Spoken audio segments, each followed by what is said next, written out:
강두원의 한 권 한 권 먹는 성경 열왕기상 하를 선지자 관점으로 말씀드리겠습니다. 열왕기는 여러 왕들의 이야기란 의미입니다. 먼저 누가 왕인가?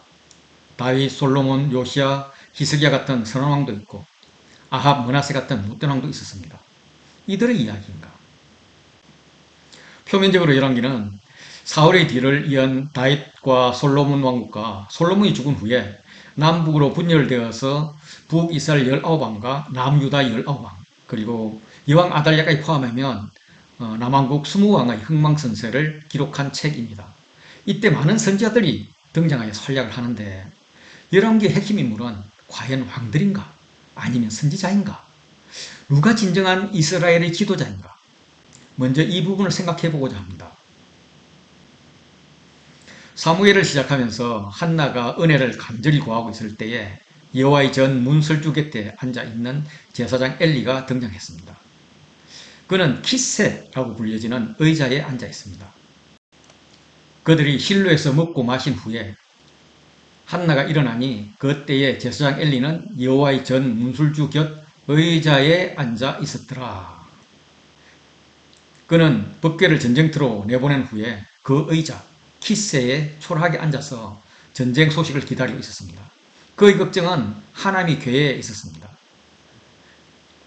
4장 13절 보시면 그가 이럴 때 엘리가 길 옆 자기 의자에 앉아 기다리며 그의 마음이 하나님의 궤로 말미암아 떨릴 점이라. 드디어 전쟁 소식이 왔는데 이스라엘이 블레셋에게 져서 도망갔고 많은 백성이 죽었으며 엘리의 두 아들 홈리와 비느하스도 죽임을 당하고 결정적으로 하나님의 궤를 빼앗겼다는 소식을 듣고 엘리가 자기 의자에서 뒤로 넘어져 문 곁에서 목이 부러져 죽었습니다. 이후 이스라엘 통치를 상징하는 의자 키세는 공석이 되었고 독자들은 그 자리에 앉을 인물을 기다리게 됩니다. 사무엘인가? 아니었습니다. 그는 사사로서 사역을 했고 왕을 2명이나 세웠지만 그에게 의자, 즉 키세는 허용되지 않았습니다. 사울, 그 역시 40년 동안 왕으로 군림했지만 의자에는 앉지 못했습니다. 다윗, 다윗 역시 주인이 되지 못했습니다. 솔로몬의 이야기에 보좌가 나옵니다. 하나님께서 그에게 준 부를 자랑하면서 보좌, 키스의 이야기를 합니다. 10장 18절 보시면 왕이 또 상하로 큰 보좌를 만들고 정금으로 입혔으니 그 보좌에는 6층기가 있고 보좌 뒤에 둥근 머리가 있고 앉은 자리 양쪽에는 팔걸이가 있고 팔걸이 곁에는 사자가 하나씩 있으며 또 12사자가 있어. 이렇게 표현합니다. 상하로 큰 보좌를 만들고 순금으로 입혔습니다. 보좌에는 6층계와 금발판이 이어져 있고 앉은 자리 양쪽 팔걸이 곁에는 하나씩 사자가 새겨져 있고 각 층계마다 양쪽에 사자가 한 마리씩 총 12마리 조각이 있었습니다. 상하는 전량 수입품입니다. 아프리카에 수입합니다. 여기에 금을 입혀서 아주 화려하게 했고 사자상을 더해서 위엄을 더했습니다. 왕이니까, 부자왕이니까 충분히 이룰 수 있다 싶겠지만 심각한 문제가 있습니다. 하나님은 우상을 끔찍이도 싫어합니다. 그래서 이스라엘은 법궤 뚜껑에 있는 그룹 외에는 형상을 만들지 않았습니다. 그런데 지금 사자상을 계단에 12개, 의자에 2개 해서 14개나 만들고 있습니다. 솔로몬이 스스로 키세를 만들어 앉았는데 주위에 우상이 가득한 키세였습니다. 키세는 하나님 주시합니다. 그러나 이 보좌는 솔로몬이 자신 폼 잡느라고 만든 것입니다. 하나님 주시는 보좌와는 거리가 멉니다. 그럼 누가 키세의 주인이 될 수 있나? 솔로몬 이후에 이스라엘은 남북으로 나뉘어져서 2명의 왕이 동시에 존재하면서 키스의 주인이 되고자 했습니다. 열왕기 상하가 원래 한 권의 책이라는 건 다 알고 있을 것입니다. 열왕기의 저자는 그가 강조하는 단락에 혹시 키스를 언급하고 있지 않을까? 이 책의 구조를 보면 지금 이 표와 같이 교차대구 구조로 되어 있습니다. 그래서 A와 A-는 단일 왕국, 솔로몬의 역사와 몰락이 있다면 아래에는 유다의 역사와 몰락이 있습니다. 그리고 안으로 들어오면 북왕국이 분리되었고 북왕국이 멸망했습니다. 그리고 그 사이에는 유다와 이스라엘 왕들의 이야기가 이렇게 있고 그 가운데에 엘리야와 엘리사가 주인공이 되면서 진정한 신이 바알이냐 하나님이냐를 가지고 이야기하고 있습니다. 즉 열왕기의 핵심은 바알이냐 하나님이냐 선택을 강조하면서 엘리야와 엘리사를 하나님 사람의 대표자로 소개하는 것입니다. 즉 열왕기의 중심은 왕이 아니라 선지자라는 것이죠. 열왕기 중심부를 조금 더 세분을 하면은 A, B, A 구조로 되어 있는데 엘리야와 오므리 왕조의 초기와 말기 이야기를 하면서 그 가운데에 엘리사의 기적에 나타난 긍휼들을 이야기하고 있습니다. 이는 아합과 이세벨로 대표되는 영적으로 가장 침울했던 시기에 하나님이 주시는 한 줄기 빛이었던 것입니다. 중심이 되는 열왕기 하 2장부터 6장까지 엘리사와 관련된 일련의 기적 이야기들이 나오는데 그중 한 부분을 소개하면 하루는 엘리사가 수넴에 이르렀더니 거기서 한 귀한 여인이 그를 강권하여 음식을 먹게 하였으므로 엘리사가 그곳을 지날 때마다 음식을 먹으러 거리로 들어갔더라. 수넴은 이스라엘 평야에서 멀리 떨어지지 않았고 갈멜산을 한눈에 바라보고 있는 곳입니다. 엘리사는 갈멜산을 자주 왔다 갔다 한 것으로 보입니다. 그 여인은 그의 남편에게 이르되 항상 우리를 지나가는 이 사람은 하나님의 거룩한 사람인 줄 내가 아노니 하면서 청하기를 그를 위하여 작은 방을 담 위에 만들고 침상과 책상과 의자와 촛대를 둡시다. 그러면 그가 올 때마다 여기 머물 수 있을 것입니다. 라고 이야기를 합니다. 여기에 나오는 의자는 키스입니다. 키스의 주인을 놓고 사울과 다윗이 싸웠던 그 왕의 자리입니다. 엘사 시대에도 두 왕이 키스를 차지하기 위해서 정치쇼를 하고 있었습니다. 그런데 수넴 여인은 키스를 엘리사에게 줍니다. 이스라엘에 남북으로 왕이 두 명이나 있지만 진정한 왕은 엘리사 선지자임을 의미하는 것입니다.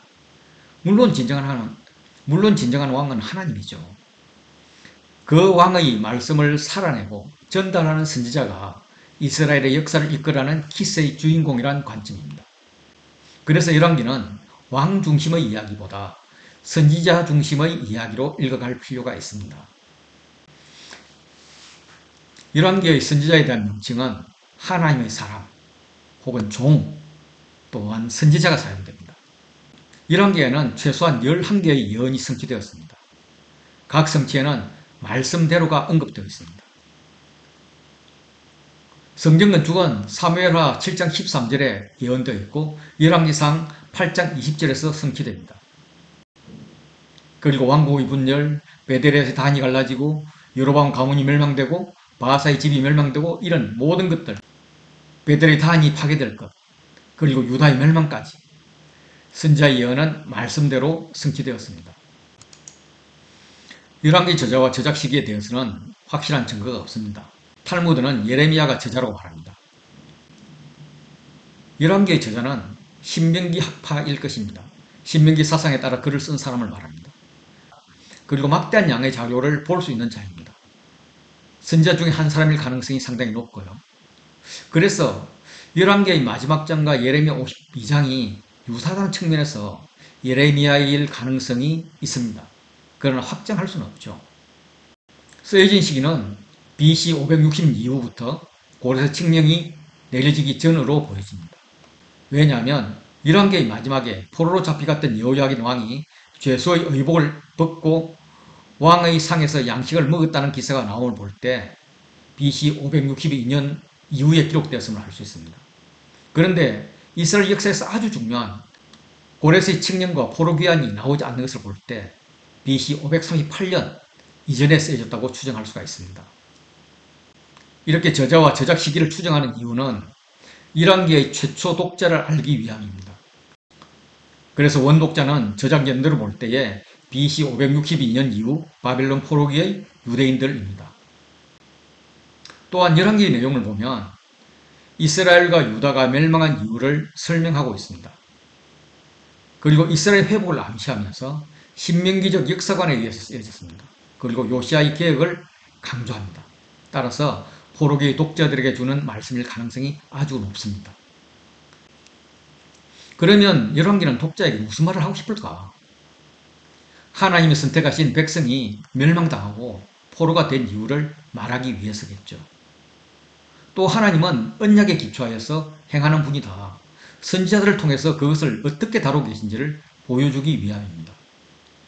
역사의 주관자이신 하나님께서 왕들을 통해서 어떻게 일을 하는지 보여주기 위함도 있습니다. 무엇보다도 이 책을 읽는 원독자들에게 소망을 주기 위함이죠. 또한 소망을 가진 자의 삶에 대해서 말하기 위함입니다. 소망을 가진 자는 어떤 삶을 살아야 될까? 키스의 주인은 남북 이스라엘의 여러 왕들처럼 힘과 권세를 가지려고 애썼던 자들이 아니라 하나님의 말씀을 가지고 낮은 데를 찾아가는 엘리야나 엘사 같은 자이듯이 너희의 삶도 엘사를 비롯한 여러 선지자들처럼 하나님의 말씀을 바로 해석하고 살아가는 자가 되라는 것입니다. 오늘날 우리에게도 왜 이스라엘이 나라를 잃게 되었는가?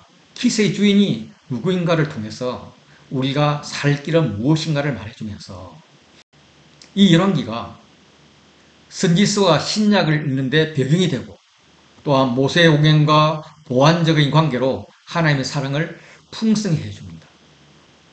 무엇보다도 너 자신이 키스의 주인이 되는 것이 하나님의 소망임을 말해주는 책입니다. 열왕기 1장부터 11장은 솔로몬의 이야기입니다. 그는 어떻게 왕이 되었으며 얼마나 복을 받았는지, 그런데 그 복받은 자의 삶은 어떠했는지, 그가 앉았던 키세는 어떤 키세에 있는지를 같이 살펴보겠습니다. 솔로몬 이야기는 교차대구 구조로 되어 있습니다. 솔로몬이 왕으로 세워짐을 시작해서 쇠퇴까지 이야기입니다. 그리고 솔로몬이 하나님을 사랑했습니다. 그런데 솔로몬이 이방 아내들을 사랑하는 자로 변해버렸죠. 그 안에는 솔로몬의 통치와 영화가 나옵니다. 이 통치와 영화는 결이 좀 다르죠. 성전 건축을 준비하고 성전 완공을 한 후에 관련된 일들이 나오는데 그 중심에는 성전 건축과 헌당이 나옵니다. 이 과정에서 선지자들은 어떤 역할을 했을까? 솔로몬 시대에 나타나는 선지자는 나단입니다. 사무엘이 사울과 다윗을 왕으로 세웠다면 나단은 다윗을 거듭난 왕으로 세운 자입니다. 다윗이 나이가 많아서 이불을 덮어도 따뜻하지 않을 정도로 이제는 죽는 날만 기다리고 있을 때 아도니아가 일어나서 스스로 왕이 되고자 했습니다. 아도니아는 다윗의 넷째 아들이지만 맏아들 암논은 압살롬에 의해서 죽고 둘째 아비가일의 소생 길르압은 아마도 몸이 약해서 어릴 때 죽은 것 같고 셋째 압살롬은 아버지를 반역하다가 죽었기 때문에 사실상 다윗이 맏아들인 셈이었습니다. 아도니아가 왕으로 모의할 때 참가자는 군사령관 요압과 제사장 아비아달입니다. 그런데 선지자가 없습니다.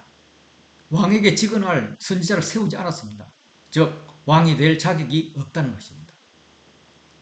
이에 대응해서 나단이 일어납니다. 솔로몬의 어머니 바셋바에게 알려서 아도니아의 봉기를 무산시키고 솔로몬을 왕으로 세웁니다. 나단 선지자는 군사령관 브나야와 제사장 사독과 함께서 기온에서 기름을 부어 왕으로 삼습니다. 다윗이 죽고 솔로몬이 왕이 되어서 기브온 산당에서 일천 번제를 드리는 날에 하나님 나타나셨습니다. 내가 내게 무엇을 줄고 너는 구하라. 그때 구한 것이 누가 주의 이 많은 백성을 재판할 수 있겠습니까? 듣는 마음을 종에게 주십시오. 그래서 주의 백성을 재판하여서 선악을 분별하게 하십시오. 이렇게 했습니다. 솔로몬의 하나님을 사랑함이었습니다. 이 말이 하나님의 마음에 쏙 들어서 그가 구하지 않은 부귀와 영광까지 주셨죠. 그리고 성전을 짓습니다. 성전 완공 후 서바 여왕을 비롯한 많은 사절들이 왔고 솔로몬은 영화를 누렸습니다. 그리고 정치적 결혼을 시작을 하면서 우상들이 들어오고 솔로몬은 쇠퇴합니다. 이 교차대교의 중심에 성전 건축과 헌당이 있습니다. 6장에서 성전 건축이 끝나고 성전 내부 장식이 완성되었습니다. 다음 7장에서는 성전 기구 배치가 나올 법한데 이어서 나오는 것은 왕궁 건축에 대한 이야기입니다. 이렇게 갑자기 왕궁 이야기를 배치한 이유는 저자가 솔로몬의 타락을 비난하기 위한 것으로 판단이 됩니다. 솔로몬은 자기 왕궁을 여호와의 성전보다 더 크게 짓고 강제 노역으로 인해서 백성의 삶을 어렵게 했습니다. 그럼에도 불구하고 다윗이 아니라 다윗의 아들이 건축할 것이라는 나단 선지자의 예언이 이루어졌습니다. 그러나 너는 그 성전을 건축하지 못할 것이요 내 몸에서 낳은 내 아들 그가 내 이름을 위하여 성전을 건축하리라 했는데 이제 여호와께서 말씀하신 대로 이루었다는 것입니다.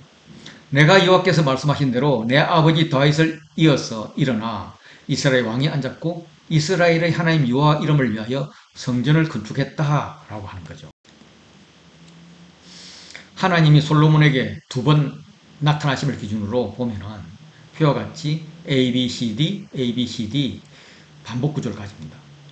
처음 나타나셨을 때 솔로몬은 경건한 지혜를 구했고 이는 성전 헌당식까지 이어졌습니다. 그러나 성전 건축과 왕궁까지 건축했지만 하나님은 두 번째 나타나셔서 약속을 하십니다. 여호와께서 이르시되 내 기도와 내가 내 앞에서 간구한 바를 내가 들었은즉 나는 내가 건축한 이 성전을 거룩하게 구별하여 내 이름을 영원히 그곳에 두며 내 눈길과 내 마음이 항상 거기 있으리니. 그런데 조건이 있습니다. 그동안의 삶을 한번 점검해 보자는 겁니다. 솔로몬 내가 정말 잘 살았니? 만일 다윗과 같이 마음을 온전히 하고 법도와 율례를 지키면 약속한 대로 이스라엘 왕위를 영원히 견고하게 할 것이다. 그러나 만일 나를 따르지 아니하며 나의 계명과 법도를 지키지 아니하고 다른 신을 섬겨서 그것을 경배하면 내가 그들에서 준 땅에서 끊어버릴 것이요 내 이름을 위하여 내가 거룩하게 구별한 이 성전이라도 내 앞에서 던져버릴 것이다. 이스라엘 모든 민족 가운데서 속담거리와 이야기거리가 될 것이다 라고 말씀하십니다. 이 규정을 솔로몬 후대가 못 지킨 것이 아니라 솔로몬 자신이 못 지켰어요. 솔로몬은 무역을 부의 통로로 사용을 했고 지혜를 자랑했습니다. 수입이 어마어마했습니다. 솔로몬의 세입범의 무게가 금 666달란트라고 합니다. 산술적으로 1달란트는 34kg이니까 666 곱하기 34 하면은 22,664kg입니다.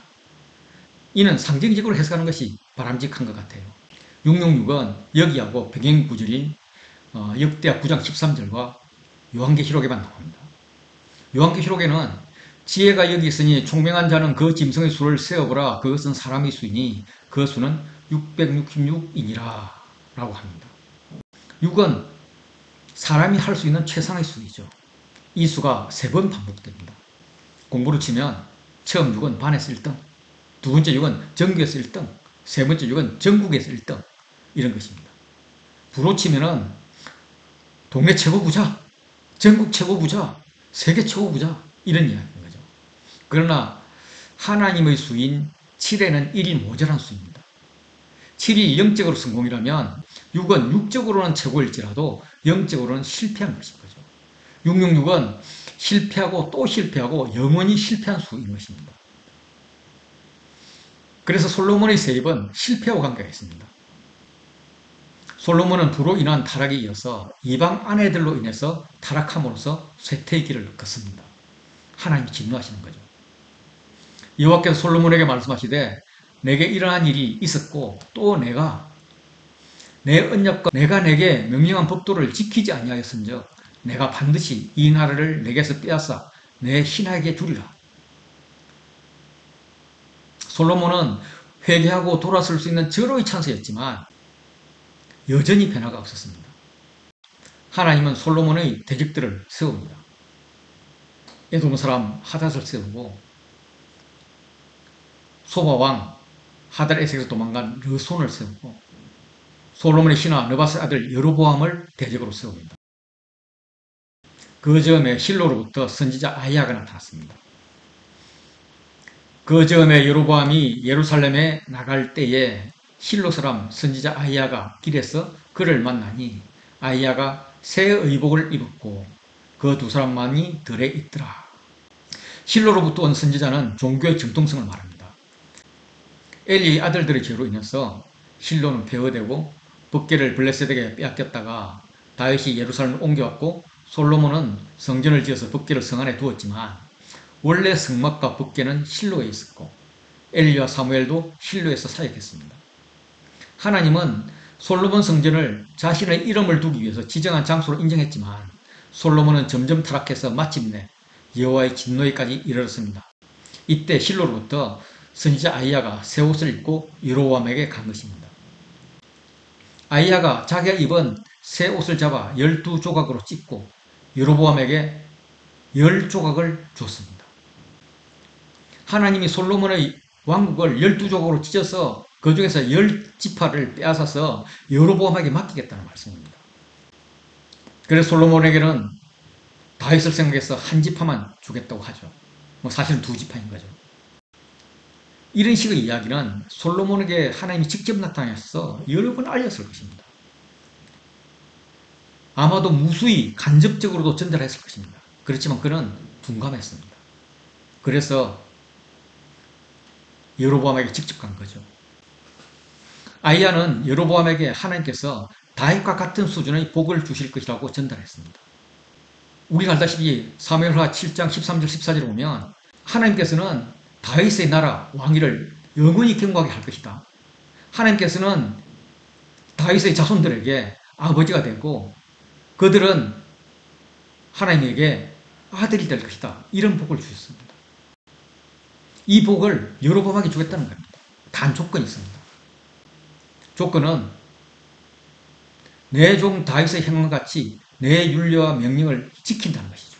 그렇게 하면 내가 너와 함께 있어 내가 다윗을 위하여 세운 것 같이 너를 위하여 견고한 집을 세우고 이스라엘을 내게 주리라. 여로보암 왕조도 다윗 왕조 같이 견고히 세워 주실 것이라고 말씀하고 있습니다. 이후 하나님의 예언대로 솔로몬의 나라와 여로보암의 나라가 나뉘죠. 그래서 12장부터 16장까지는 북왕국의 분리를 이야기하고 있습니다. 솔로몬의 언약에 신실하지 못하면 왕국이 분열되는 역사를 초래하고 말았습니다. 이 왕국 종국 분열의 조짐이 현실되는 과정을 이렇게 교차대구 구조로 이야기하고 있습니다. 솔로몬이 왕으로 즉위할 때 유다를 제외한 이스라엘 지파들의 역할이 없었습니다. 그러나 솔로몬의 아들 르호보암은 이스라엘 지파들의 인정을 받기 위해서 세겜으로 행차했습니다. 애굽의 피신해 있던 여로보암이 이스라엘 회중을 대표해서 요구합니다. 왕의 아버지 솔로몬이 멍에를 무겁게 하였다. 그것은 고역이었다. 이제 그 멍에를 가볍게 해달라. 그러면 우리도 왕을 섬기겠다. 멍에가 무거웠다는 것은 애굽 노예 시절을 생각나게 합니다.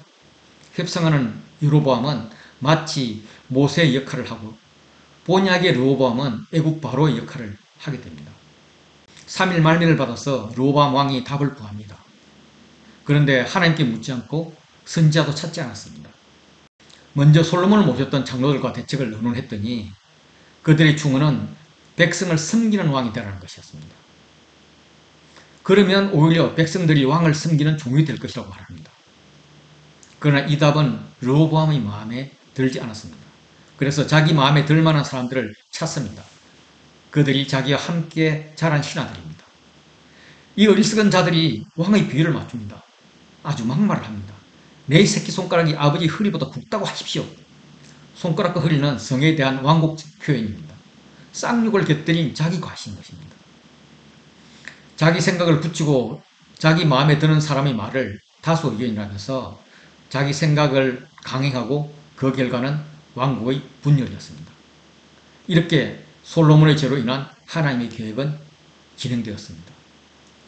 왕이 이같이 백성의 말을 듣지 아니하였으니 이 일은 여호와께로 말미암아 난 것이라. 여호와께서 전에 실로 사람 아이야로 느바스의 아들 여로보암에게 하신 말씀을 이루게 하심이더라. 르호보암은 북쪽이 군사체제를 정비하기 전에 군대를 일으켜서 정복하고자 18만 명을 택했습니다. 동족 상잔의 비극이 일어날 절대절명의 위기에 하나님께서 스마야에게 임하십니다. 하나님의 말씀은 너희는 올라가지 말라. 너희 형제 이스라엘 자손과 싸우지 말고 각기 집으로 돌아가라. 르호보암을 비롯한 유다와 베냐민은 스마야의 신탁을 여호와의 말씀으로 듣고 수용하고 전쟁을 포기하고 돌아갑니다. 나라가 분열되고 난 후에 르호보암은 하나님의 말씀을 들은 것입니다. 열왕기에는 이후 르호보암의 이야기가 나오지 않지만 역대기를 보면 이 순종으로 르호보암은 복을 받습니다. 물론 그의 죄로 인해서 애굽 시사의 공격을 받아서 솔로몬이 만들어 놓은 금방패를 비롯해서 약탈을 당하지만은 그의 순종으로 인해서 이스라엘에 거주하던 제사장과 유대인들이 유다로 옴으로써 강성하게 됩니다. 전쟁이 일어날 뻔했지만 하나님의 계획으로 여로보암은 북이스라엘 왕국의 왕으로 세워졌습니다. 여로보암은 에브라임 산지에 세겜을 건축해서 수도로 삼았고 동쪽 경계에 번외를 건축해서 적의 침입을 대비하였습니다.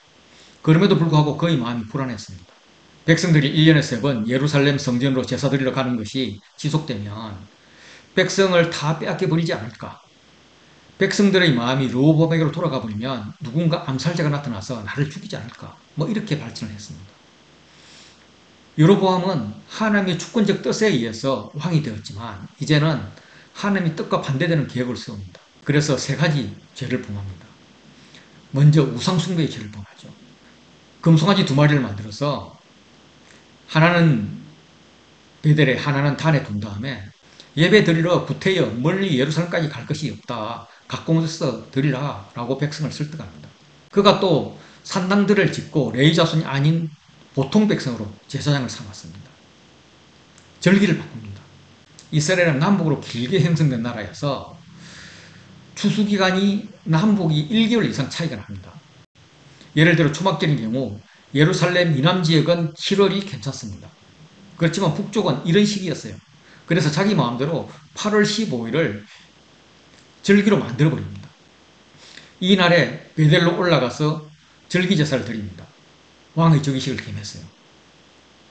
그때 하나님의 사람이 베델에 이릅니다. 이 이야기는 교차적 구조로 되어 있습니다.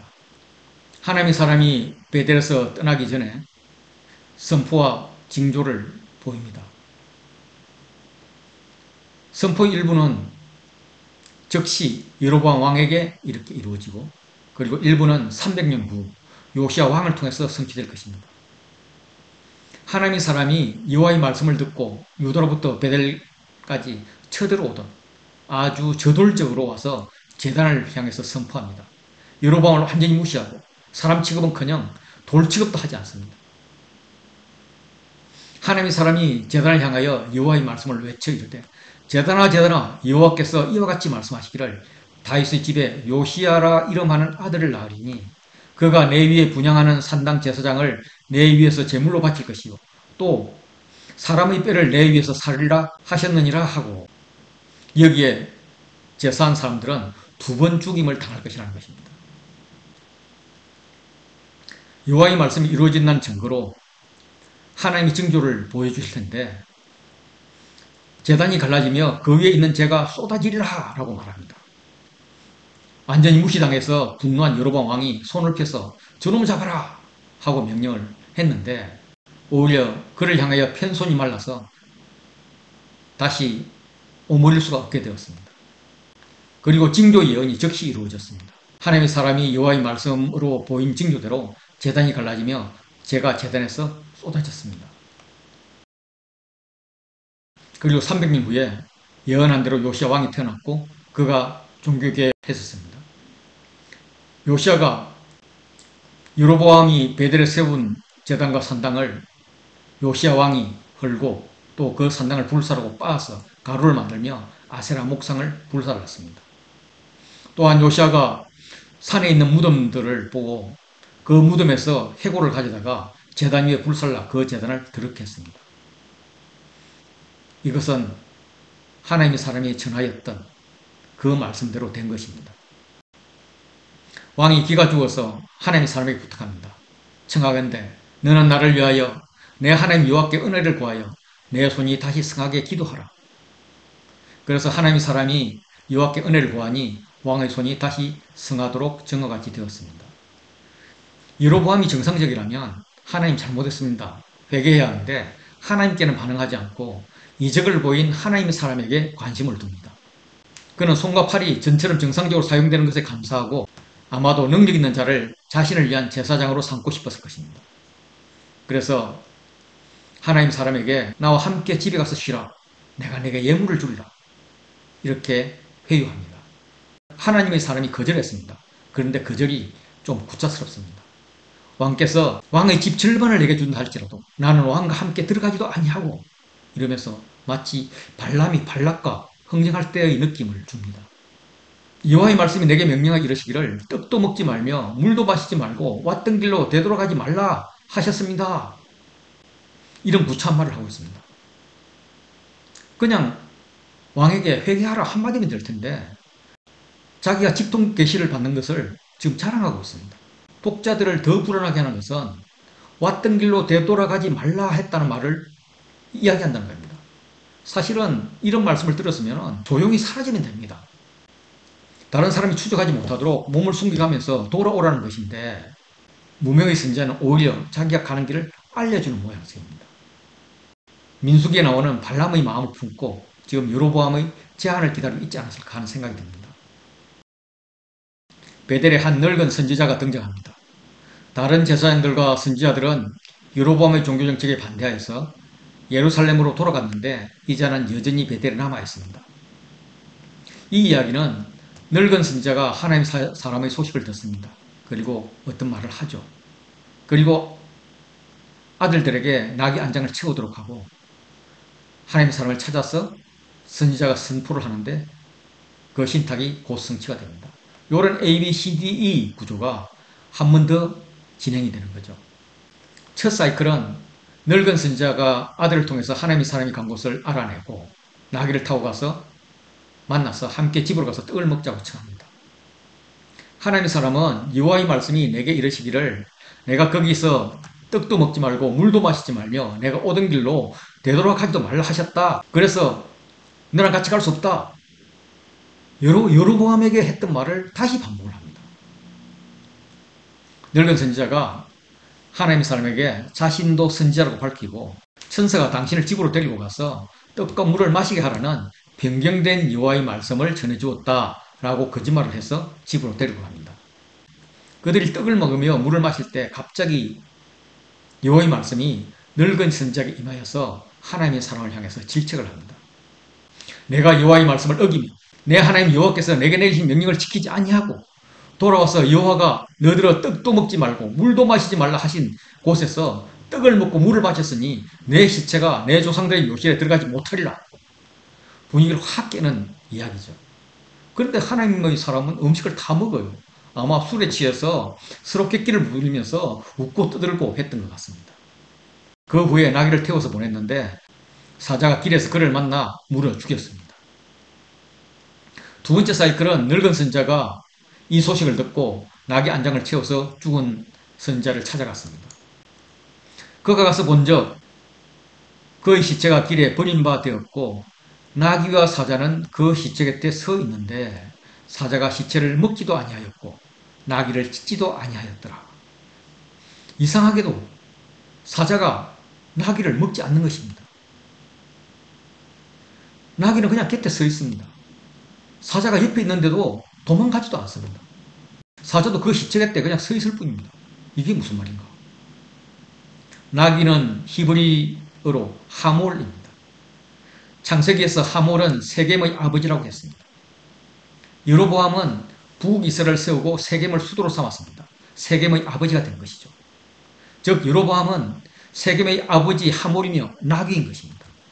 사자는 유다를 상징합니다. 유다는 불순종한 하나님의 사람을 죽였습니다. 이를 보고 여로보암은 아무것도 하지 못하고 하나님의 사람 시체 곁에 서 있을 뿐입니다. 유다도 이를 지켜보고 있는 것이죠. 이 하나님의 사람과 여로보암의 공통점은 처음에는 하나님께 신실했지만 후에는 하나님 뜻을 어겼다는 것입니다. 불순종했기에 여로보암의 이스라엘도 하나님의 사람처럼 죽게 될 것입니다. 유다도 불순종하게 되면 죽게 될 것임을 암시하고 있습니다.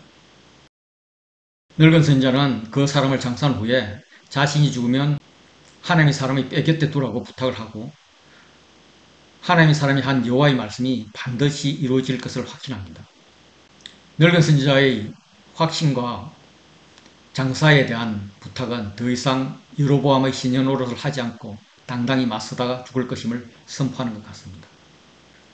그 사람을 장사한 후에 그가 그 아들들에게 말하여 이르되 내가 죽거든 하나님의 사람을 장사한 묘실에 나를 장사하되 내 뼈를 그의 뼈 곁에 두라.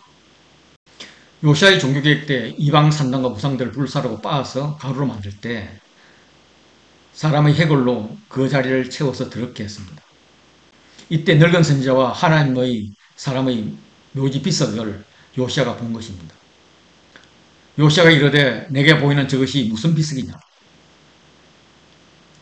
성읍 사람들이 그에게 말하되 왕께서 베델의 제단에 대하여 행하신 이 일을 전하려 유다에서 왔던 하나님의 사람의 묘실이니다 라고 하니까 요시아가 그대로 두고 그의 뼈를 옮기지 말라 라고 해서 무리가 그의 뼈와 사마리아에서 온 선지자의 뼈는 그대로 두었다 라고 합니다. 하나님의 사람이 말했던 예언은 늙은 선지자의 확신대로 300년 후에 요시아 왕에 의해서 성취되어서 물론이고 뿐만 아니라 그의 소원대로 그의 뼈는 하나님의 사람 뼈 곁에 그대로 있게 되었습니다. 여로보암의 죄로 인해서 그의 왕조가 끊어질 것이라는 예언이 있음에도 불구하고 여로보암은 회개하지 않았습니다. 가문의 멸망 전조로 여로보암의 아들 아비야가 병들었습니다. 그때 여로보암이 왕비에게 실로에 있는 선지자 아이야를 찾아가 물어보라고 했습니다. 몇 가지 재미있는 이해되지 않는 상황이 전개됩니다. 왕비에게 여로보암의 아내임을 알지 못하게 변장을 하고 가라는 겁니다. 선지자 아히야는 늙어서 이미 앞을 잘 보지 못하는데 변장할 필요가 없을 것입니다. 또 손에 떡 10개와 과자와 꿀 한 병을 가져와라 합니다. 복채라면 왕의 복채는 너무 적습니다. 왕비가 문으로 들어올 때 아히야가 발소리를 듣고 합니다. 예언은 A, B, A 구조로 진행되고 있습니다. 먼저 여로보암 왕조에 대해서 여로보암에 속한 사내는 다 끊어버리겠다. 여로보암 왕실 사람들이 묘실에 장사되지 못하고 처참하게 죽어서 동물의 먹이가 될 것이다 라고 했습니다. 그리고 아비야에 대한 예언은 왕비가 돌아가 성읍에 돌아갈 때 그 아이가 죽을 것이다. 온 이스라엘이 그를 위하여 슬퍼하며 장사를 할 것이다. 여로보암에 속한 자 중에서 오직 아비야만 제대로 된 장례를 치러서 묘실에 들어갈 것이다 라고 말합니다. 그리고 이어서 여로보암 왕조에 대한 예언을 하는데 하나님께서는 이스라엘 한 왕을 일으켜서 여로보암의 집을 끊어버리겠다는 것입니다. 뿐만 아니라 이후에 이어지는 이스라엘 왕조도 멸망시켜버릴 것이라고 말씀하십니다. 외부 세력을 이용해서 이스라엘을 침공할 것이고 이스라엘은 유프라테스 강 너머로 포로로 흩어질 것입니다. 선지자가 예언했던 대로 여로보암의 아내가 일어나서 다르사로 돌아가서 집 문지방에 이를 때 그 아이가 죽습니다. 그래서 온 이스라엘이 그를 장사하고 그를 위하여 슬퍼합니다. 여러 가지 했던 예언 중에서 두 가지가 성취된 것이죠. 그렇기 때문에 나머지 예언도 언젠가는 성취가 될 것입니다. 여로보암이 북이스라엘 왕으로 제위하는 동안에 남유다는 르호보암이 죽고 아비야가 즉위합니다. 아비야는 아비얌으로도 불립니다. 르호보암과 여로보암 사이에 계속 전쟁이 있었는데 아비야와 여로보암 사이에도 전쟁이 있었습니다. 이는 그들의 후손 아사와 바아사 사이의 전쟁으로 이어집니다. 아비야의 뒤를 이어서 왕이 된 아사가 우상을 없애고 우상을 섬기는 태우를 피하기까지 여호와 앞에서는 온전했지만 산당을 없애지는 못했습니다. 더 큰 실패는 남북전쟁에 아람의 베나닷을 끌어들였고 늙음하게는 성병이 걸릴 정도로 타락했습니다. 역대기에는 선지자 하나니가 아사를 꾸짖었지만 듣지 않는 장면도 나옵니다. 아사왕 2년에 여로보암이 죽고 그 아들 나답이 북이스라엘 왕이 되었습니다. 나답의 재위기간은 겨우 2년이었습니다. 단명한 왕이 된 이유는 그가 여호와 보시기에 악을 행했기 때문이라고 설명을 합니다. 나답의 죄에 대한 하나님의 심판이 있었습니다. 나답이 블레셋을 점령하고 기쁘돈을 포위하고 전쟁할 때에 이사갈 족속 바하사가 그를 배반하여 살해한 것입니다. 바하사가 나답을 죽이고 북이스라엘 왕이 되면서 여로보암의 온 집을 쳐서 생명 있는 자를 한 사람도 남기지 않고 다 죽였습니다. 이는 여호와께서 그의 종 실로 사람 아이야를 통하여 하신 말씀과 같이 되었느니라. 아이야의 예언 성취입니다. 하나님은 바하사가 여로보암의 아들 나답을 죽이고 왕이 되도록 하셨지만 바하사는 여로보암이나 나답과 동일한 길을 걸었습니다. 여로보암에게 실로의 선지자 아이야가 하나님의 예언으로 비난을 했다면 바하사에게는 하나님의 아들 예후가 하나님의 예언으로 꾸짖었습니다. 두 선지자의 예언에는 공통점이 있습니다. 하나님께서 왕에게 은혜를 베푸셨다라는 겁니다. 여로보암에게는 내가 너를 백성 중에서 들어서 내 백성 이스라엘의 주권자가 되게 하고 그 나라를 다윗의 집에 찢어내서 내게 주었거늘 이라고 하는데 바하사에게도 내가 너를 티끌에서 끌어내어 내 백성 이스라엘의 주권자가 되게 하였거늘 이라고 합니다. 그런데 왕이 배은망덕하였습니다. 그래서 하나님께서 가문에 재앙을 내릴 것입니다. 공통적으로 죽은 개와 공중의 새가 등장합니다. 여로보암에게 속한 자가 성읍에서 죽은 개가 먹고 들에서 죽은 적 공중의 새가 먹으리니 바하사에게도 죽은 개가 먹고 거기에 속한 자가 들에서 죽은 적 공중의 새가 먹으리라 이렇게 이야기합니다. 하나님은 바하사에 대한 기대가 컸던 것 같습니다. 미천한 자, 별볼 없는 자를 세워서 주권자 즉 왕이 되게 하셨는데 바하사의 통치는 하나님이 기대와는 반대로 그가 멸한 여로보암과 같은 길로 갔다는 것입니다. 바하사가 죽고 그의 아들 엘라가 왕이 되어서 2년을 다스립니다. 엘라가 왕궁 맡은 자 아르사의 집에서 마시고 취해 있을 때 시므리가 모반을 하여서 엘라를 죽이고 왕이 됩니다. 시므리가 왕이 되어 왕위에 오를 때 바하사의 온 집안 사람들을 죽이되 남자는 그의 친족이든지 그의 친구든지 한 사람도 남기지 아니하고 바하사의 온 집을 멸하였습니다. 이는 선지자 예후를 통하여 바하사를 꾸짖으신 여호와의 말씀과 같이 되었다는 것입니다. 여호와의 말씀은 반드시 이루어짐을 강조하고 있습니다. 반역을 일으켰던 시므리가 7일 만에 자살하고 오므리가 왕이 되는 듯 했는데 디브니가 일어나서 백성이 둘로 나눠집니다. 시므리나 오므리는 조상이 표시되지 않는 반면에 디브니는 기낫의 아들이라고 하는 것을 봐서 시므리나 오므리는 외인 용병이고 기낫은 이스라엘 출신인 것으로 보입니다. 이스라엘 백성의 다수가 이방인을 왕으로 삼는 것을 거부한 것입니다. 디브니와 오므리 세력의 다툼에서 오므리가 승리하여서 이스라엘 왕이 되어서 오므리 왕조를 열었습니다.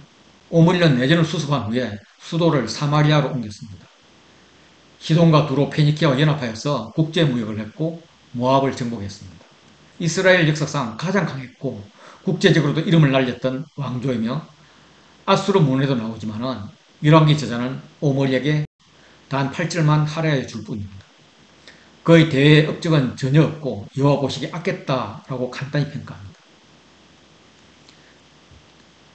열왕기상 6장 29절부터 열왕기하 13장은 왕의 이야기가 아니라 엘리야와 엘리사의 활약상입니다. 이는 열왕기 중심에 있는 이야기로 열왕기의 핵심 메시지가 있음을 알 수 있습니다. 누가 세상을 다스리는가? 바알인가? 여호와인가? 엘리야는 갈멜살 전투에서 여호와 하나님이 세상을 다스림을 증명했습니다. 그리고 그의 선지자 권능은 엘리사에게 이어져 하나님의 통치를 증명합니다. 오므리가 죽어서 사마리아에 장사되고 그의 아들 아합이 왕이 되었습니다. 아합은 여로보암의 죄를 넘어섰습니다. 시돈 사람의 왕 앱바알의 딸 이세벨을 아내로 맞았습니다. 바알은 살아있다는 의미이고 이세벨은 바알이 왕이다라는 뜻입니다. 바알을 섬겨서 예배하고 신전을 건축하고 제단을 쌓았습니다. 바알과 쌍을 이루는 여신 아세라상도 만들었습니다. 이방 출신 왕이 시돈과 이세벨을 끌어들여서 이스라엘을 이방나라와 같이 다신 종교 국가로 만들어서 누가 왕인가, 여호와인가, 바알인가의 대결을 이끌고 있습니다. 왕이 이 모양 이꾸라지니까 신하나 백성들은 어땠겠습니까? 베델의 히엘이라는 사람이 여리고를 건축했습니다. 여리고는 재건축 못하도록 여호수아가 명령했던 땅입니다.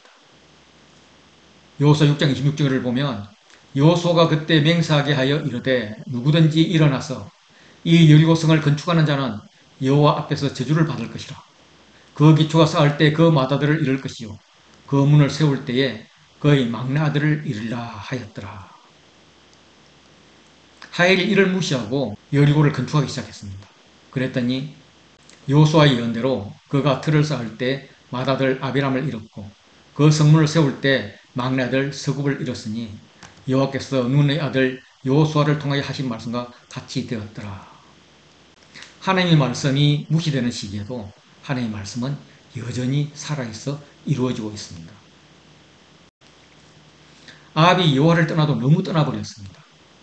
바알로 여호와를 대신하고 있습니다. 열왕기 저자가 참을 수 없다는 듯이 이야기 흐름을 확 바꿔버립니다. 그동안에 이스라엘 왕이 누구 때에 유다 왕은 누구누구였고 유다 왕 누구 때에 이스라엘 왕은 누구누구가 있었고 식으로 왕들의 이야기를 해왔었는데 열왕기 상하의 중심인 열왕기상 17장부터 왕하 9장까지는 선지자들의 이야기로 바뀝니다. 엘리야 이야기를 하면서 그 사이에 한 선지자와 선지자 무리 중 한 사람 미가야 엘리사 이야기를 넣습니다. 책의 흐름을 방해하면서까지 어떤 이야기를 할 때는 중요한 의미가 있다는 말입니다. 먼저 엘리야의 활약상을 보여줍니다. 길앗에 우거하는 자, 나그네처럼 가난하게 살고 있는 자 중에서 디셉 사람 엘리야가 있었습니다. 그 행적을 보면 그가 사마리아까지 와서 북이스라엘 아합 왕에게 말합니다.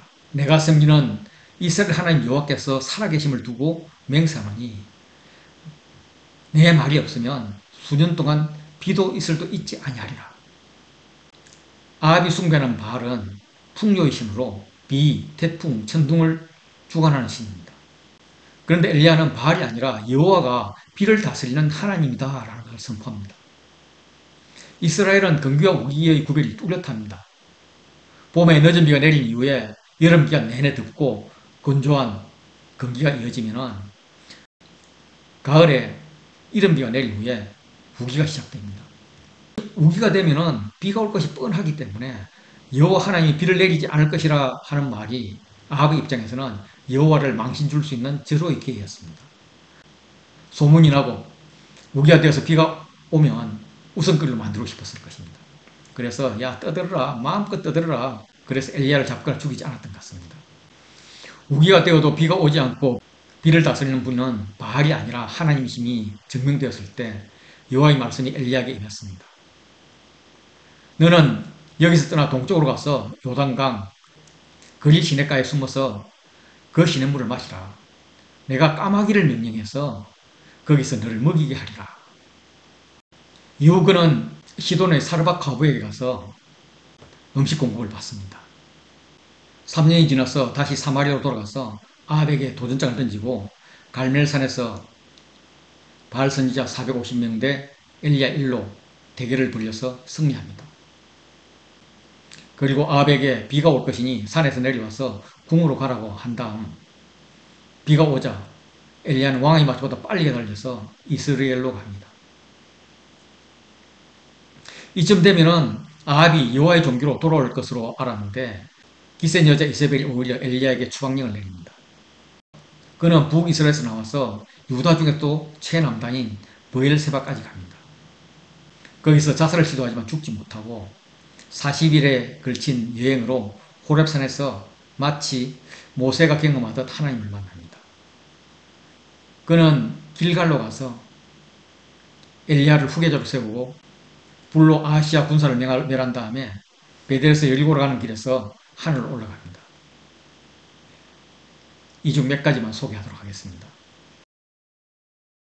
거리 시내에서 까마귀 공급으로 살고 있을 때 시내마저도 마를 정도로 가뭄이 계속되자 이번에는 바알 숭배의 본거지이자 이세벨의 고향인 시돈 근처 사르밧으로 가라고 말씀하십니다.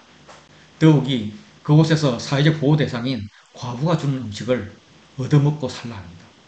너는 일어나 시돈에 속한 사르밧으로 가서 거기 머물라. 내가 그곳 과부에게 명령하여 내게 음식을 주게 하였느니라. 엘리야가 만난 과부의 사정은 딱하기 거지없었습니다. 더 이상 살 길이 없어서 마지막 남은 음식으로 아들과 함께 먹고 죽으려 하는데 엘리야가 나타나서 그것을 먼저 엘리야에게 가져와서 먹게 하고 그 후에 과부와 아들을 위해서 만들어 먹으라고 합니다. 과부가 기가 막히죠. 아니 1인분을 나와 아들이 먹고 죽으려 한다니까요. 이것을 당신에게 주면 우리는 먹을 것이 없다니까요. 그러나 과부는 하나님의 음성에 순종합니다. 결과 그와 엘리야와 그의 식구가 여러 날을 먹었지만 통의 가루가 떨어지지 않고 병의 기름이 없어지지 않았습니다. 과부의 하나밖에 없는 아들이 병들어 죽게 되는 사건이 발생했습니다. 이 글은 교차 대꾸 구조로 되어 있습니다. 아들 육자 여인이 엘리야를 원망합니다.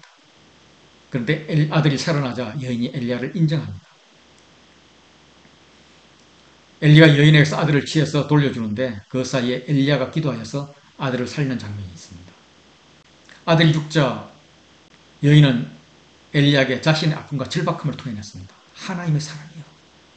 당신 진정 하나님의 사람이라면 내 아들을 살려주세요. 엘리야가 그에게 아들을 달라고 해서 자기가 거처하는 다락으로 올라가서 자기 침상에 누웠습니다. 그리고 아이 위에 몸을 3번 펴서 엎드리고 또 여호와께 기도했습니다. 고대 근동 정서에서는 치유자가 환자의 몸에 엎드리는 것은 환자의 질병이 치유자의 몸으로 옮겨가게 하는 것이라고 생각했습니다. 엘리야 나름대로 차라리 내가 죽겠습니다. 병을 나에게 옮겨주십시오 하는 최선의 행동을 보이고 있습니다. 여호와께서 엘리야의 기도를 들으셔서 아이가 살아났습니다. 여인이 엘리야에게 감격하며 화답합니다. 이제야 당신은 하나님의 사람이요. 당신의 입에 있는 여호와의 말씀이 진실한 줄 알았습니다. 이 과부의 아들을 살리는 중심에는 엘리야의 기도가 배치되어 있습니다. 하나님의 사람, 하나님의 일란 기적도 먹을 것을 해결해 주는 것도 부수적이고 궁극적으로는 생명을 살리는 것이 하나님의 일이라는 것입니다. 생명을 살리고자 보내심을 받은 엘리야. 그는 고향에서 바른 예언을 했음에도 불구하고 배척당했습니다. 아합은 이세벨의 말을 듣고 엘리야를 배척함으로써 이스라엘의 가난한 자를 한 사람도 구하지 못했습니다. 그런데 이방 땅 사르밧에 사는 가난한 과부가 영접하고 그 결과 그와 그 아들의 생명을 구했습니다. 이 사건을 고향에서 배척받은 후 예수님께서 말씀하셨습니다. 내가 참으로 너희에게 이르노니 엘리야 시대에 하늘이 3년 6개월간 닫혀 온 땅에 큰 흉년이 들었을 때 이스라엘에 많은 과부가 있었을 때 엘리야가 그 중 한 사람에게도 보내심을 받지 않고 오직 시돈 땅에 있는 사랍다의 과부에게 뿐이었으며 신약 성경에 의하면 비가 오지 않은 기간은 3년 6개월이었습니다. 야고보서 5장 17절 보면 엘리야는 우리와 성정이 같은 사람이로되 그가 비가 오지 않기를 간절히 기도한 적 3년 6개월 동안 땅에 비가 오지 아니하였고 아마도 건기가 시작될 때 예언을 했고 아합은 건기이기 때문에 당연히 비가 오지 않을 것이기에 엘리야를 비웃으면서 무시했는데 6개월 후에 무기가 되어도 비가 오지 않았고 3년을 또 비가 오지 않았다면 3년 6개월이 될 것입니다. 이제 4년째 우기가 시작되었는데도 비가 오지 않는 것입니다. 이때 하나님께서 엘리야를 등장시킵니다. 너는 가서 아합에게 보이라. 내가 비를 지면에 내리리라. 아합이 엘리야를 보고 대뜸 소리칩니다. 이스라엘 그렇게 하는 자여 너냐? 이 아간 같은 놈, 동족을 죽인 놈, 동족을 괴롭게 하는 놈 이런 투입니다. 아합은 엘리야가 재수없는 소리를 해서 비가 오지 않는다고 생각하고 있는 것입니다. 엘리야가 응수합니다. 내가 이스라엘 괴롭게 한 것이 아니라 당신과 당신의 가문이 괴롭게 했소. 당신과 아무리 왕조가 여호와의 명령을 버렸고 바알들을 따른 것 때문에 비가 오지 않는 것이요. 과연 누구의 말이 맞는지 나와 겨뤄봅시다. 이렇게 해서 바알 선지자 450명 대 엘리야 1로 하나님이 누구이신지를 놓고 겨룹니다. 너희는 너희 신의 이름을 부르라. 나는 여호와 이름을 부르니 이에 불로 응답하는 그가 하나님이라. 그랬더니 백성이 대답하되 그 말이 옳도다 해서 이렇게 대결이 성사되었습니다.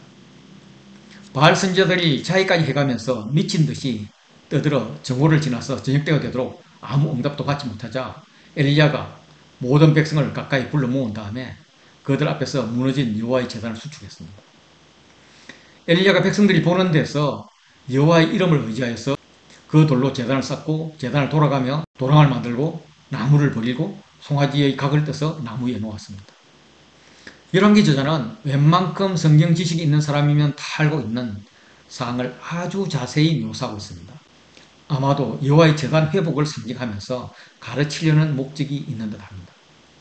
4통의 물을 번제물 위에 3번 부었습니다. 그러면 12통, 이스라엘 12지파를 상징합니다. 저녁 소재 드릴 시간에 선제 엘리야가 기도했습니다. 기도의 응답으로 여호와의 불이 내리셔서 번제물과 나무와 돌과 흙을 태우고 도랑의 물까지 핥았습니다. 백성이 여호와를 하나님으로 인정하자 엘리야는 바알 선자 450명을 기손 시내에서 죽였습니다.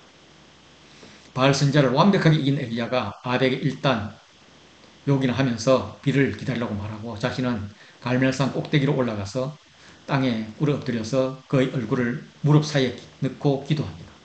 사안에게 산으로 올라가서 바다 쪽을 보고 비를 품은 구름이 보이는지 보고 오라고 했습니다. 엘리야는 아무 구름도 보이지 않는다는 사원을 7번 다시 가라고 명령을 했고 드디어 7번째 바다에서 사람 손바닥만한 작은 구름이 일어났다는 보고를 듣습니다. 이 말을 듣고 아합에게 사원을 보내서 비 맞지 않도록 마차를 타고 빨리 내려가라고 했더니 조금 후에 구름과 바람이 일어나서 하늘이 깜깜해지고 큰 비가 내렸습니다.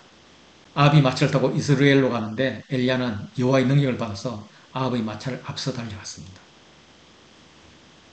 아합은 엘리야에게 완전히 주눅이 들었습니다. 그 앞에서 기적을 행했고 백성들을 선종해서 바알 선지자 450명을 죽였고 기도하여서 비가 오게 했고 마차보다 빠르게 달려가는 것을 보았습니다. 이 모든 일을 왕비 이세벨에게 말했습니다. 아마도 이제 바알을 버리고 여호와께로 돌아가야겠다는 이야기를 했을 법합니다. 독한 이세벨이 아합 말에 눈 하나 깜짝하지 않고 엘리야에게 추방 명령을 내립니다. 엘리야는 추방 명령 소식을 듣고 허탈감에 빠집니다. 허탈감은 무력감으로 이어졌습니다. 그가 할 수 있는 것은 아무것도 없었습니다. 일단은 추방 명령을 따라서 북이스라엘 벗어나 유다로 가서 남쪽 끝 브엘세바에 이르렀지만 속이 편하지 않았습니다. 엘리야는 사환을 브엘세바에 남겨두고 자신은 광야로 들어가 하룻길쯤 가서 한 로뎀나무 아래 앉아서 자기가 죽기를 원하여 이르되 여호와여 넉넉하오니 지금 내 생명을 거두시옵소서. 나는 내 조상들보다 낫지 못하니이다 하고 로뎀나무 아래 누워 자더니 로뎀나무는 일종의 쌀나무로 이 그림과 같이 그늘을 제대로 만들어주지 못합니다. 광야의 땡볕 아래에서 잠이 들면 그대로 죽게 되는 것입니다. 하나님이 이 한심스러워 보이는 선지자에게 이제 천사를 보내셨습니다. 천사가 그를 어루만지며 그에게 이르되 일어나서 먹으라 하는지라. 싫어요. 그냥 내버려 두세요. 여기서 죽을래요. 천사는 계속 어루만지며 깨웠습니다.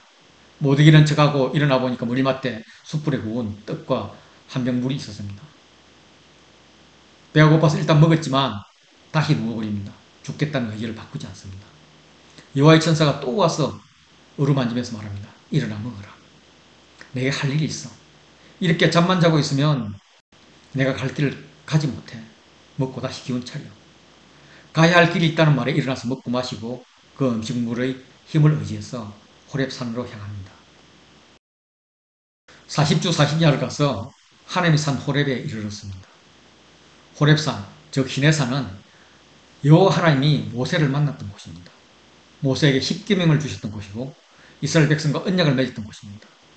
모세가 40일 동안 아무것도 먹지 않고 하나님을 만나 10계명을 받았던 것처럼 엘리야도 새로운 사명을 받기 위해서 40일을 준비하고 있는 것입니다. 엘리야가 그곳 굴에 들어가서 머물렀습니다. 모세와 연관짓자면 모세가 하나님을 보여달라고 했을 때 모세가 섰던 반석, 틈, 즉 동굴과 같습니다. 여호와 하나님이 그에게 임하여 말씀하셨습니다. 엘리야야, 내가 어찌하여 여기 있느냐? 너는 나가서 여호와 앞에서 산에 서라. 엘리야가 서야 할 장소는 모세가 하나님 말씀을 듣기 위해서 섰던 산입니다. 그가 거기서 하나님의 임재를 보는 모습은 모세를 반석 틈에 두고 하나님의 손을 덮고 지나가면서 등만 보여준 사건을 연상하게 합니다.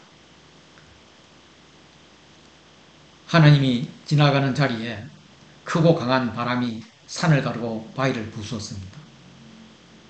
바람은 홍해를 갈랐던 바람입니다. 그러나 바람 가운데 여호와께서 계시지 않았습니다. 바람 위에 지진이 있었지만 지진 가운데도 여호와께서 계시지 않았습니다. 지진 역시 홍해를 갈랐을 때, 그리고 하나님께서 모세와 백성에게 나타났을 때 일어났던 현상입니다. 또 지진 후에 불이 있었지만 불 가운데에서도 여호와께서 계시지 않았습니다. 불 역시 모세가 시내산에 올라갔을 때 나타났었습니다. 엘리야 자신도 갈멜산에서 불을 내리시는 하나님을 경험했습니다. 그런데 백성의 변화는 일시적이었을 뿐이고 결국 엘리야는 낭망하여 지금 호렙산까지 온 것입니다. 하나님의 임재가 분명한데 하나님을 만날 수가 없었습니다.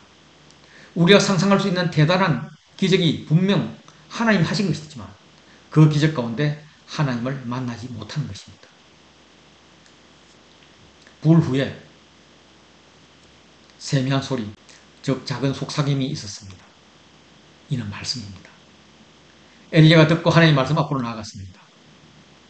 하나님을 눈으로 보면 죽게 됐기 때문에 겉옷으로 얼굴을 가렸습니다. 이는 리브가가 이삭을 처음 만났을 때 표현했던 예의입니다. 즉 신부가 신랑을 만날 때의 예의입니다. 굴 어귀였으니 소리가 엘리야에게 들렸습니다. 엘리야야, 내가 어찌하여 여기 있느냐? 내가 어디 있느냐? 내 아우가 어디 있느냐? 식의 질문은 아담과 가인에게 물었던 질문입니다. 어떻게 여기까지 왔는지 모르는 하나님이 아닙니다. 갱과를 지켜보셨던, 어쩌면 여기까지 몰고 오셨던 하나님입니다. 그런데 엘리야는 아담과 가인 수준으로 하소연을 합니다. 이스라엘 자손이 주의 언약을 버리고 주의 제단을 걸면서 칼로 주의 선지자들을 죽이고 있습니다. 오직 나만 살아남았습니다. 그들이 내 생명을 찾아 빼앗으려 합니다. 아니, 내가 묻는 것은 내가 무슨 일을 했는지, 내 주위에 무슨 일이 벌어졌는지 묻는 게 아니야. 너의 정체성이 뭔지 아느냐고 하는 것이야. 아, 알죠. 그런데 못 해먹겠어요. 하나님께서 해먹든 못 해먹든 이루시는 분은 하나님이시니까 너는 너의 정체성, 나아가 너의 소명만 알면 돼. 이런 취지에서 앞으로 할 일을 말씀해 주십니다. 온 길을 돌이켜서 유다와 이스라엘을 지나서 다메섹까지 가라고 합니다. 너는 내 길을 돌이켜 광야를 통하여 다메섹에 가서 이르거든 하사엘에게 기름을 부어 아람 왕이 되게 하고 님시의 아들 예후에게 기름을 부어 이스라엘 왕이 되게 하고 아벨모올라 사바스의 아들 엘리사에게 기름을 부어 너를 대신하여 선지자가 되게 하라. 그리고 미래에 전개될 소망도 주십니다. 하사엘의 칼을 피하는 자는 예후가 죽을 것이고 예후의 칼을 피하는 자는 엘리사가 죽을 것이다. 내가 이스라엘 가운데서 7,000명을 남길 것이다. 다 바알에게 무릎 꿇지 않고 바알에게 입맞추지 않은 자이다. 라고 이야기하십니다. 너만 남은 게 아니라는 거죠. 소명을 받은 엘리야는 가는 길에 사바스의 아들 엘리사를 만났습니다. 그가 12계리소를 앞세우고 밭을 갈고 있습니다. 상당히 부자였고 일을 하고 있습니다. 계리소라는 것은 이렇게 멍게를 같이 메고 쟁기를 끄는 두 마리 소를 말합니다. 엘리야가 그리로 건너가서 겉옷을 그 위에 던졌습니다. 하나님이 기름 부으라고 했는데 겉옷을 던지는 것으로 보아 기름 부음과 같은 의미인 것 같습니다. 이후 엘리사는 엘리야를 따르면서 수종을 들었습니다. 하사엘과 예후를 만나는 장면이 나오지 않습니다. 후에 엘리사가 만나서 기름을 붓습니다. 저자는 다메섹 하사엘에게 기름 부어 아람 왕이 되게 하는 것과 님시의 아들 예후에게 기름 부어서 이스라엘 왕이 되게 하는 과정을 이야기하고자 그 배경되는 과거 이야기를 시작합니다. 이는 교차대구 구조로 되어 있습니다. 아람과 전쟁에서 아합이 승리를 하는데 이것은 한 선지자의 도움 때문이었습니다. 예언자가 아합을 규탄합니다. 선지자의 말을 듣지 않았단 말이죠. 결정적으로 나봇을 죽이고 포도원을 빼앗음으로써 하나님의 법을 무너뜨립니다. 이번에는 엘리야가 아합을 비난합니다. 그리고 아람과 전쟁에서 아합이 죽습니다. 먼저 아람과의 전쟁을 보면 하셀 대신 현 아람 왕 베나닷이 등장합니다. 사마리아를 포위한 베나다시 사자들을 성 안으로 보내서 아합 왕에게 한국과 함께 무리한 요구를 했지만 아무 대책이 없었습니다. 아람의 베나다니 진영을 꾸미고 전쟁을 준비하고 있을 때 보라! 계획 개정은 없습니다. 한 선지자가 이스라엘의 아합 왕에게 나아가서 이르되 여호와의 말씀이 내가 이 큰 무리를 보느냐 내가 오늘 그들을 내 손에 넘기리라 너는 내가 여호와인 줄 알리라 하셨나이다 라고 말하면서 지방 출신의 경험 없는 군사를 뽑아서 선제 공격을 하라는 구체적인 작전 지시까지 내립니다. 전쟁이 아합의 대승리로 끝나자 선지자가 내년 전쟁을 예언하고 대비책을 말했습니다. 그 선지자가 이스라엘 왕에게 나와 이르되 왕은 가서 힘을 기르고 왕께서 행할 일을 알고 준비하소서 해가 바뀌면 아람 왕이 왕을 치러 오리이다. 선지자의 조언대로 아람 왕과 신하들은 바로 전쟁 준비에 들어갔습니다. 해가 바뀌니 선지자의 예언대로 벤하닷이 쳐들어왔습니다. 아람은 여호와는 산의 신이요 골짜기의 신이 아니라 하면서 지난번에 산지에서 전쟁이 일어났기 때문에 졌다. 그래서 이번에는 평지에서 전쟁을 하고자 했습니다. 온 천지를 다스리는 하나님은 그러므로 내가 이 군대를 다 내 손에 넘기리니 너희는 내가 여호와인 줄을 알리라 하시면서 나는 온 천지를 다스리는 하나님이라 선포하면서 이스라엘 자손이 하루에 아람 보병 10만 명을 죽였습니다. 성읍으로 도망간 남은 자 2만 7천 명 위에 성벽을 무너뜨렸습니다. 아람 왕 베라닷은 도망해서 성읍 골방으로 들어가서 목숨을 구걸할 수 있는 요책을 찾고 있었습니다. 최대한 무성하게 보이면서 이스라엘 왕에게 항복함으로써 동정심을 유발하는 것이었습니다. 이 작전이 성공해서 아합은 그가 아직도 살아있느냐 그는 내 행전이라 하면서 항복을 받아들였습니다. 베나닷은 목숨만 살려줘도 다행이라고 생각했는데 형제라면서 자존심까지 세워주면서 대답하니까 감격해서 내 아버지께서 당신의 아버지께서 빼앗은 모든 성읍을 내가 돌려보내리이다. 또 내 아버지께서 사마리아에서 만든 것 같이 당신도 다메섹에서 당신을 위하여 거리를 만드소서라고 제안을 합니다. 거리는 상인들이 물건을 사고 파는 거리 시장을 의미합니다. 한나라를 정복한 왕은 그 성읍을 지배하면서 승리와 정복을 기념하기 위해서 상인들의 거리, 즉 무역할 거리를 조성했습니다. 다메섹의 아합이 관리하는 무역 거점 겸 군사적 거점을 마련하라는 것입니다. 아합이 이르되 내가 이 조약으로 인해 당신을 놓으리라 하고 이에 더불어 조약을 맺고 그를 놓았더라. 인간적으로 보기에는 아주 훌륭한 협상이었습니다. 그런데 하나님은 승리를 주셨는데 아합은 이를 마무리하지 못했던 것입니다. 마치 가나안을 정복했지만 진멸하지 않고 경제적 실리를 따라서 노예로 부림으로써 허리에 가시를 만들었던 선조들의 길을 걷고 있습니다. 아합의 실적을 이해시키기 위해서 선지자들이 퍼포먼스를 벌입니다. 선지자 무리 중 한 사람이 여호와의 말씀을 그의 친구에게 이르되 너는 나를 치라 하였더니 그 사람이 치기를 싫어하는지라. 선지자 무리란 선지자 훈련생을 말합니다. 엘리야 시대에 선지자 훈련학교에 있었던 것 같습니다. 선지자가 친구에게 말하죠. 너는 나를 치라. 내가 왜 너를 쳐? 아니 치라니까 여호와의 말씀이야. 무슨 여호와가 죄 없는 친구를 때리려 그러냐. 난 못해. 아니 내 말이 아니고 여호와의 말이야. 내가 나를 때리지 않고 떠나면 사자가 와서 너를 죽인다니까. 죄 없는 친구를 때리는 것을 거부하고 가버렸던 그 사람은 사자를 만나 죽었습니다. 아니 사자가 그를 만나러 와서 죽였습니다. 사자가 죽이려고 그를 만난 것입니다. 여호와의 말씀은 이해되어야 순종하는 것이 아니라 순종하면 이해되는 경우가 많습니다. 그 소문이 선지학교에 파닥에 퍼졌을 것입니다. 그 생도가 다른 사람을 만나 또 말합니다. 너는 나를 치라. 사자밥이 되지 않으려고 얼마나 때렸는지 생도는 많이 상해서 마치 전쟁에서 부상한 것처럼 되었습니다. 선지자 생도가 수건으로 자기 눈을 가리어서 변장하고 왕이 지나갈 때 소리질러서 하소연합니다. 종이 전쟁터에 있을 때 한 사람이 어떤 포로 한 명을 끌고 와서 나에게 맡기면서 말했습니다. 이 사람을 지키라. 만일 그를 잃어버리면 내 생명으로 그 생명을 대신하거나 그렇지 않냐면 내가 은 한 달란트를 내어야 하리라 라고 했습니다. 그런데 종도 경황이 없어서 포로만 지키고 있을 수가 없어서 잃어버렸습니다. 은 한 달란트는 은 3,000세겔인데 종 100명을 살 수 있는 돈을 달라고 합니다. 제가 잘한 것은 아니지만 일방적으로 계약해놓고 일방적으로 요구하니 왕이 판결을 내려주십시오. 그랬더니 왕이 강자의 편에서 판결을 내렸습니다. 포로를 맞지 말든지 맡았으면 잘 지켰어야지. 요구대로 그 사람이 종이 되든지 3,000세겔을 주는 것이 당연하다. 이런 판결인 거죠. 아합의 이 말을 듣자마자 선지자 생도가 자기 눈을 가린 수건을 벗었습니다. 아합 왕이 그는 선지자 중 한 사람인 줄 알아보았습니다. 즉 그가 하나님의 말씀을 전하는 자인 줄 알았던 거죠. 그가 아뢰되 여호와의 말씀이 내가 멸하기로 작정한 사람을 내 손에서 놓았은즉 내 목숨 그의 목숨을 대신하고 내 백성은 그의 백성을 대신하리라 하셨나이다. 당신이 포로를 맡았는데 놓쳐버린 자와 같소. 그래서 엄청난 대가를 치러야 할 것이란 말입니다.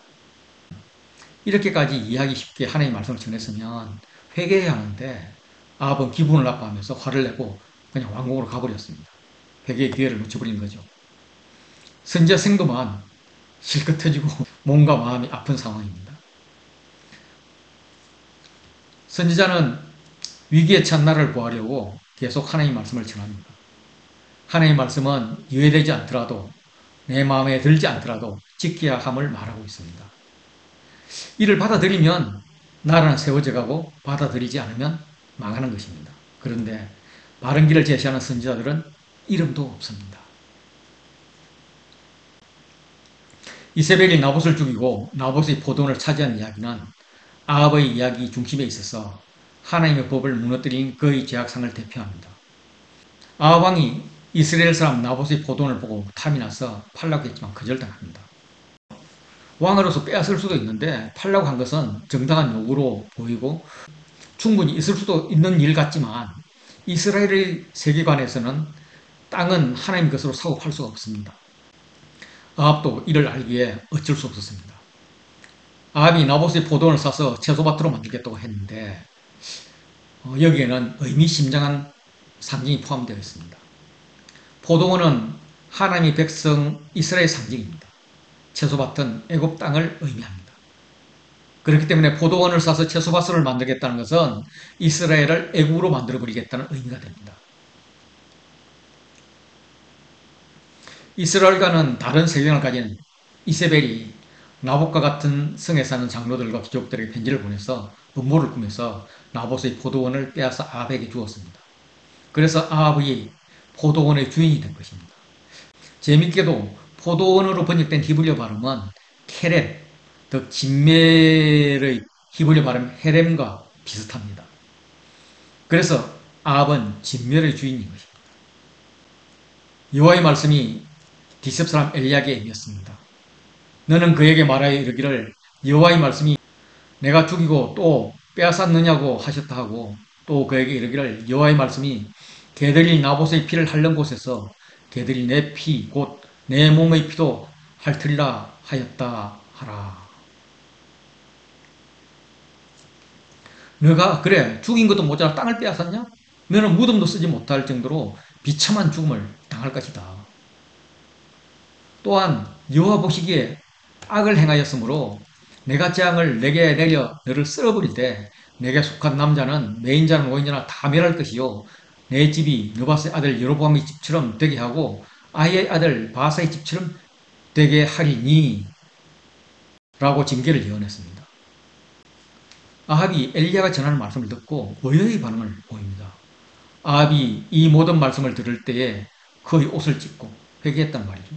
굵은 배로 몸을 동이고 금식하고 굵은 배에 누우며 또 풀 죽어 다니더라. 이 회개의 모습은 가상은 하지만 얄밉죠. 그냥 회개하지 않고 즉결 심판을 받아야 하는데 편지로 음모를 꾸며 죽이고 하나님 주신 것을 빼앗다는 점에서 우리아의 아내 바세바를 빼앗은 다윗과 나봇에게서 포도원을 빼앗은 아합은 비슷합니다. 엄격하게 말하면 다윗의 죄가 아합의 죄보다 더 큽니다. 둘 다 편지를 이용해서 음모를 꾸몄고 둘 다 선지자의 한마디에 회개하는 것도 똑같습니다. 하나님 용서하시는 것도 똑같습니다. 마음 약한 여호와 하나님 또 마음을 바꾸셨습니다. 아합이 하나님 앞에서 겸비함을 보고 아합의 죄에 대한 징계를 아합 때는 하지 않겠다는 것입니다. 다음 세대에 그의 자손들이 여호와 앞에서 겸비하면 징계는 또 연장될 것입니다. 그럼 아합이 해야 될 일은 아들과 후손을 위해서 여호와 앞에서 겸비하도록 가르치는 것입니다. 여호와를 알게 하는 것입니다. 여호와의 말씀을 가르치는 것입니다. 그러나 아합의 아내 이세벨과 그의 자손들은 예후에 의해서 몰살당합니다. 가르치지 않았다는 것이죠. 유다의 여호사밧 왕이 아합에게 왔을 때 아합이 연합하여서 길랏 라못을 칠 것을 요청했습니다. 이들은 2년 전에 여호사밧의 아들과 아합의 딸이 정략 결혼을 했을 정도로 친했습니다. 여호사밧은 전쟁에 참여하는 것은 문제가 없지만 여호와의 말씀이 어떠한지 오늘 물어보자고 제안을 합니다. 아합 왕이 선지자 400명에 물었을 때 하나같이 승리할 것이니 전쟁에 적시 나가라는 것이었습니다. 그러나 여호사밧의 요청에 의해서 불려온 하나님의 사람 미가야는 내가 보니 온 이스라엘이 목자 없는 양같이 산에 흩어졌는데 여호와의 말씀이 이 무리에게 주인이 없으니 각각 평안히 자기의 집으로 돌아갈 것이니라 하셨나이다. 왕은 죽을 것이고 전쟁에 패배할 것이면서 억지로 전쟁에 끌려갔던 백성들은 얼추나 좋다면서 평안히 자기 집으로 돌아갈 것이라는 말입니다. 마가야는 아합이 그의 예언을 무시함에도 불구하고 그가 본 천상회의의 내용을 말해줍니다. 여호와께서 누가 아합을 깨어 그를 길랏 라못에 올라가서 죽게 할꼬 하시니까 한 영이 나와서 내가 그를 꾀겠나이다. 거짓말하는 영이 되어서 그의 모든 선지자들의 입에 넣겠나이다 해서 허락을 받았고 400명의 선지자는 거짓말을 하는 영으로 말하기에 실상은 왕이 전쟁에 나가면 죽을 것이라는 말입니다. 400선지자의 대표 격인 시드기야가 나와서 미가의 뺨을 때리고 따졌습니다. 아합도 시드기야의 편을 들었습니다. 미가를 잡아 성주 아몬과 왕자 요아스에게 끌고 돌아가 이놈을 옥에 가두고 내가 평안히 돌아올 때까지 내가 보란듯이 승리하고 돌아올 것이다 자신합니다. 고생의 떡과 고생의 물을 먹이라. 죽지 않을 것만 먹고 마실 것을 주라. 그리하면 승리하고 와서 처벌하겠다라고 말합니다. 이스라엘 왕 아합은 마가야의 선자의 말을 무시하긴 했지만은 마가의 말이 마음에 걸렸는지 자기는 변장을 하고 전쟁터로 들어갔습니다. 그러나 한 사람이 무심코 쏜 화살이 갑옷비늘의 틈을 뚫고 들어가서 치명상을 입혔습니다. 피는 흐르고 의사는 부를 수 없고 적과는 치열한 전투 중이라서 왕이 병거 가운데 붙들려 서서 아람 사람을 막다가 저녁에 이르러 죽었는데 상처의 피가 흘러 병거 바닥에 고였더라. 이렇게 하여서 미가의 예언이 이루어졌습니다. 해질녘에 진중에서 누가 외쳤습니다. 왕은 죽었고 라못 전쟁은 패배로 끝났으니 각기 성읍으로 또는 각기 본향으로 가라. 미가야의 예언이 또 이루어진 것입니다. 이스라엘 왕국에는 여호와 보시기에 선한 왕이 없었습니다. 아하시아 역시 여호와 앞에서 악을 행하여 이스라엘 하나님 여호와를 노하게 하였습니다. 그의 아버지 아합의 길과 그의 어머니 이세벨의 길과 이스라엘이 범죄하게 한 여로보암의 길로 행하였으며 바알을 섬겨 예배했습니다. 이렇게 아시아의 이야기를 시작하면서 열왕기상은 끝이 납니다. 열왕기상은 아시아가 겨우 2년 동안 다스리고 죽었다고 했습니다. 왜 겨우 2년 동안 다스렸을까? 저자는 이유를 밝혀나가고자 합니다.